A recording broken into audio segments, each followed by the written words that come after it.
It's time we stop, children, what's that sound? Everybody look what's going down. I am on a drug. It's called Charlie Sheen.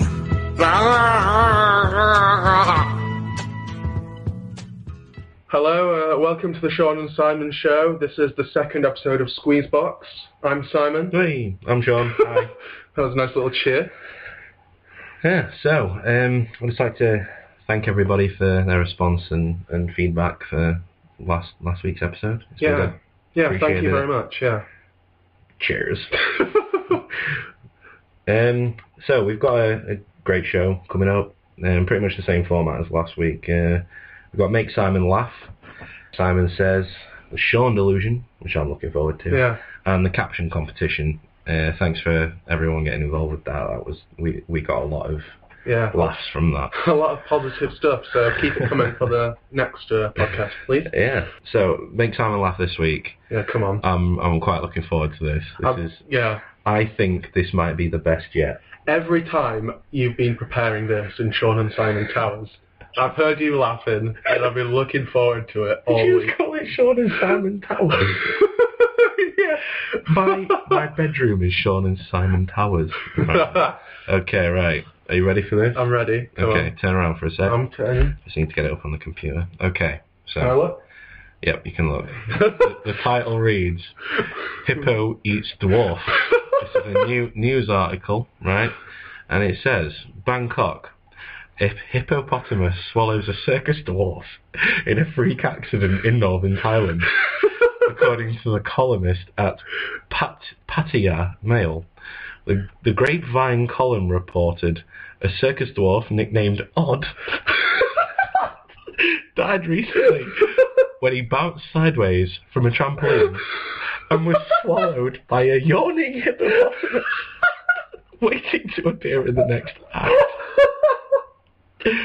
Vet said Hilda, the hippo, had a gag reflex, which caused her to swallow. More than 10,000 spectators continued to applaud wildly until they had realised there had been a tragic mistake.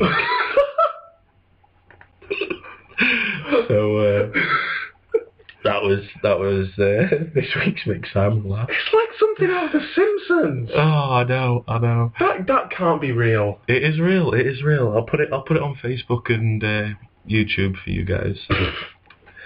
Yeah, I look forward to next week's one as well. I've got that all prepared and ready for you. Getting ahead of yourself? I am, yeah. It's just, I think I get a lot more enjoyment from Make Simon Laugh than you do. I get a lot of enjoyment out of it. It makes me giggle. Oh God, right, yeah. So Simon Says this week.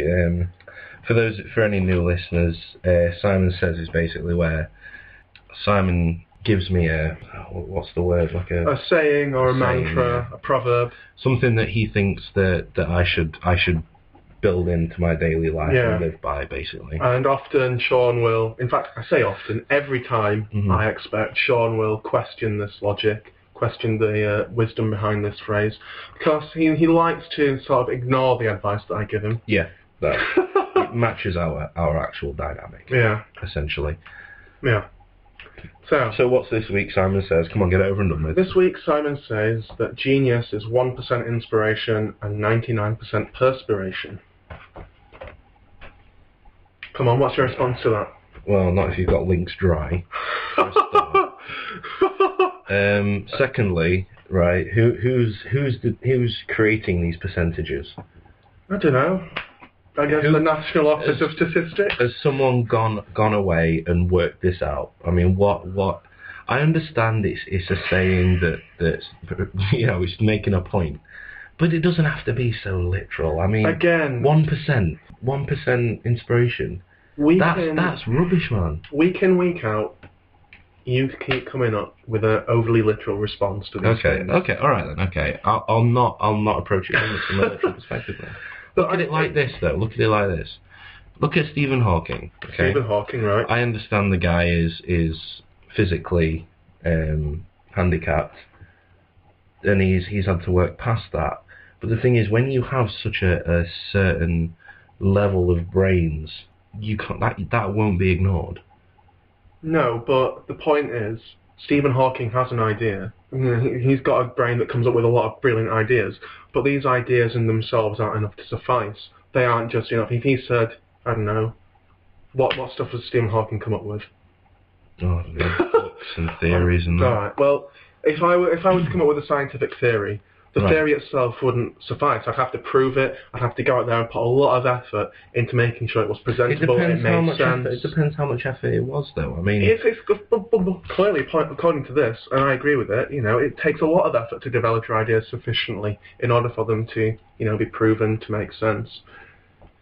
If I had an idea on, say, I was writing an essay on Shakespeare, I couldn't just say, whatever.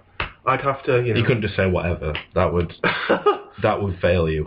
I'd have to think my idea through thoroughly. I'd have to research it. I'd have to reference it within the text itself. I'd have to formulate a coherent and concise argument.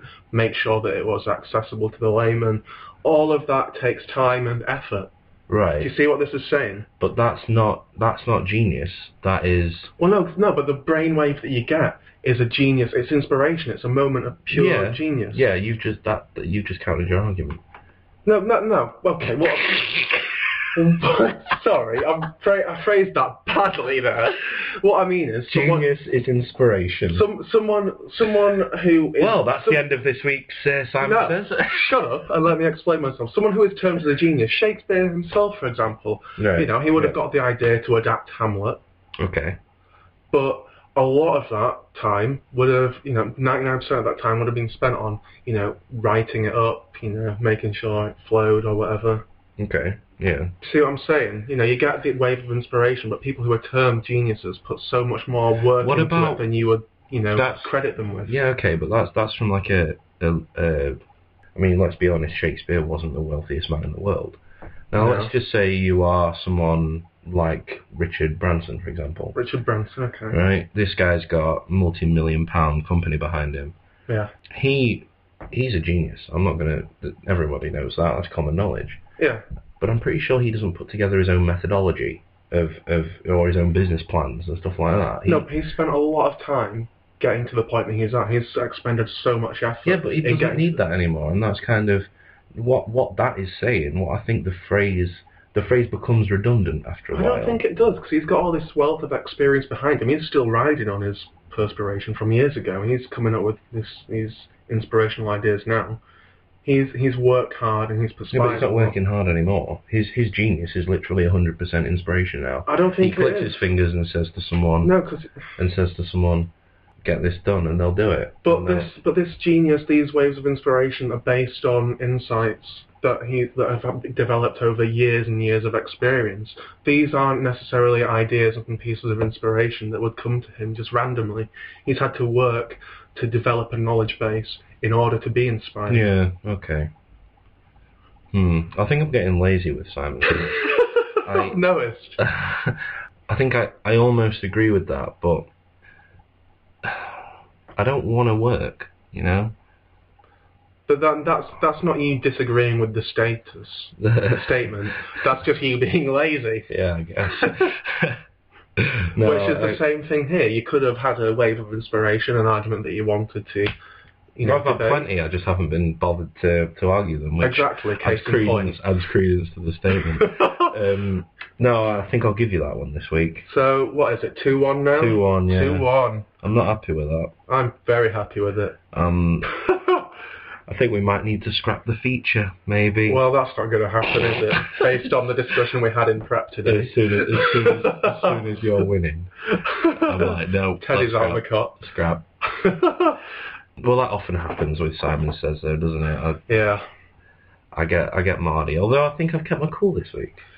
You have, but you've admitted yourself that's more because of laziness rather than your own mindset. I actually can't be bothered to make a show at the moment. Well, that's a nice frame of mind to have, I think. Well, it's nice you're giving it all for the listeners. No. I'm still being presentable for the listeners. I'm just not throwing pens about and making noises and going down the microphone. Yeah, if anything, this is better for the listeners. Yeah, you're making my job easier as well. Actually, keep it up. In fact, I'll win. And we'll have a better, smoother show. You win. Well done. 2-1. 2-1. But the thing is, last week I let you in. Well, let's not get into this again. Because No, I think that not. was just another case of laziness. It was. The listeners are bored of that. So, yeah. The Sean Delusion this week. Sean Delusion, yeah. I've had a lot of ideas for this. Yeah. And I've come up with one that I think is the overruling better one. And this one is that the Sean Delusion of this week. We are just memories. How bad were your other ideas? If this is the best one.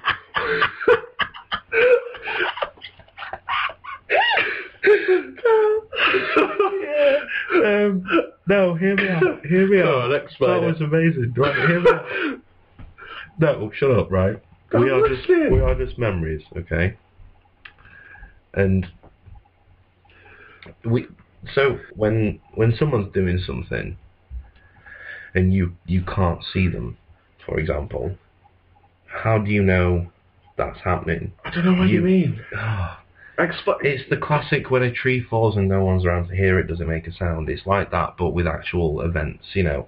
There's no proof that these things are happening, except... Of course there is. There's a result. These things have happened. No, hang on, wait. I'm waiting. Hear me out, okay?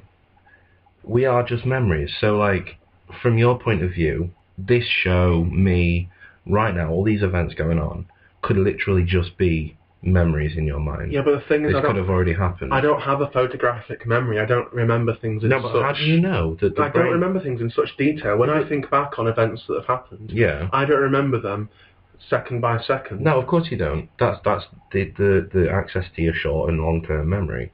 You don't know what else is there. Everything you see could be logged. You just don't know. Yeah, but I'm sure there are psychological studies that could disprove your argument. Maybe because in say a state of hypnosis, yeah, people can recall things that they couldn't recall when they're not from a subconscious level, that they couldn't recall from a conscious level. Okay, yeah, I think you've got me on that one. Right? Yeah. You don't know what you know. If that sounds ridiculous, but you don't know what you know. You could know. You could remember every second of your life. You just don't have access to it. Okay, well that's stronger than your initial argument. Right? So, for all you know, this is just happening in your head. This is just the recollection of past events. But the thing is, you know when you're remembering things. You look back and you know it's a memory. You don't. Well, when you're in a dream, sometimes you don't know you're in a dream. I mean, often you do, but there are times where you don't. And the dream feels perfectly real to you, you just don't know it's happening. But then do those same principles govern with memory? Well, dreams are just flashbacks and your brain interpreting the day's events. Okay. That's all dreams are. Dreams are just, flashing, your brain doing what it does. Okay. Just thinking about events. Right, well... This just could all be a fabrication of your brain from what's happened in the past. Well, that's different to saying that this is a memory. No, it's not. This is your brain recalling a memory. Past events that's happened. Yeah, but that's not a fabrication, is it? It is. Your brain's making it happen. It's not happening right now. It's a fabrication. Your brain's made it. It is. Oh. I'm getting caught up on semantics here. You are, yeah. That doesn't make good listening. But essentially, okay. I think you've got me on that one. I don't know if I believe it. I don't think I believe it. It's just it could happen. It could be. It could happen. It could be the case. We don't know. There's nothing to prove. I mean, the only way to prove that say, my roommate in the next room is in his room is if I go in there. But if I go in there, I'll be going in there. And that would happen, and that would be in my memory. Right? Okay, that's an interesting idea. That's something I thought of before, actually. There's no way of proving that, and the only thing that you've got is seeing it. But if you've seen it, it's logged in your memory, so it could just be a memory. Okay. And that as I discussed previously in last week's episode, I think therefore I am is kind of like the long-standing proof that we exist. You could just be remembering a dream. Okay. Yeah. Well, I'm glad you, again, as I said last week, I'm glad you don't believe it. But it's food for thought nonetheless. that was this week's show, Delusion. Yeah, Great. well done. You did a good job this week. Yeah, cheers, man. I did a good job last week. Better this week. Oh, great. I suppose it's more deep this week, I think. Yeah. More deeper. That's the correct terminology. I'd just like to take this opportunity again to thank everyone for getting involved with the Caption competition. Yeah, really appreciate it, guys. We got some very funny responses. And in fact, it's been our most popular sort of feedback, really. I think. Yeah. Been inundated. It's been a laugh. It has been funny. What we'll do is at this point on the YouTube video, we'll put the last week's image up. We've got one for this week as well. Yeah. So just get involved with that as well. And I think there's more opportunity for funny captions this week. I like to think so. So keep up the good work, guys. We're impressed. Just like to respond firstly. We've got 4 sort of winners. 4 of the best ones. Yeah. It was hard to pick between these ones. Yeah. The first one was by someone who I haven't heard from in a long time, actually. A friend of mine from primary school called Louis Lever. He responded by saying Maggie Thatcher got fit, which gave us a bit of a chuckle. Mm-hmm. And then we also appreciated a comment by a friend of ours from politics called Josh Chu. Yeah, this is a very funny comment. It's got some P's and Q's, so we can't actually read it out. But very, very funny. Yeah. We can't include the effing and jeffing. This has got to remain family friendly. And I'd like to just point out there's been no crude jokes. No, we've been very good. We have, yeah. No innuendos or anything. So. But back to the point. Josh's comment was great. Actually, it was a shame we can't read it out. Yeah, I think that would have been the funniest had it not had an F and Jeff. But the thing is that the F and Jeff made it the funny. Yeah. So made it the funny. That doesn't make sense. Oh God! You see, the thing is, when I'm talking like this, I accidentally slip in as if I'm talking into conversation with you, and I forget that it's recording, and I genuinely do sound like the most inarticulate, brain dead ape. Well, I think you are in conversation ever. I honestly, and I have to actually really try for this. So we've got one from my mate and my sister's fiance, Stephen Austin.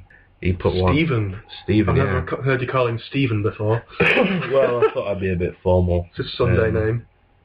It is, yeah. It's one of his. In fact, it's actually what his mum calls him when she tells him off. I think she calls him that quite often, actually. He's in trouble a lot. And his brother. He put, "Oh, why did the wind have to change direction after I sniffed up a fly?" Which I thought was quite funny. And my dad had a really good one. He put, "I gotta stop thinking. It hurts too much." The delivery of these could have been better. It could have been. I feel like we've let these people down. I think the last one actually is quite appropriate for you. Yeah, shut up. Maybe that's why it kind of worked for you. Hey. If you guys are listening still, listen to Fill Me In. I own him. Dear, because I think I win that. No. Hands down. No. But yeah, we should probably wrap it up now. Yeah, take a look at the current photo that's on the video. Yeah, we'll put that on now. Yeah, we'll put that on various social media. Oh yeah, that'll be on Facebook, Twitter, Tumblr. Yeah. Add us on Twitter. It's Sean and Simon. That's our handle. We've got Facebook. Please like the page. The Facebook page is pretty much where it all goes on, really. Sound a bit desperate there. Well, no, if you want to get in touch, and that's where it's all at, the Facebook page. And what's the email address, Sean? It's either that wasn't fair. That was not fair. It's either seanandsimonshow@hotmail.co.uk or the seanandsimonshow@hotmail.co.uk. I'll have to.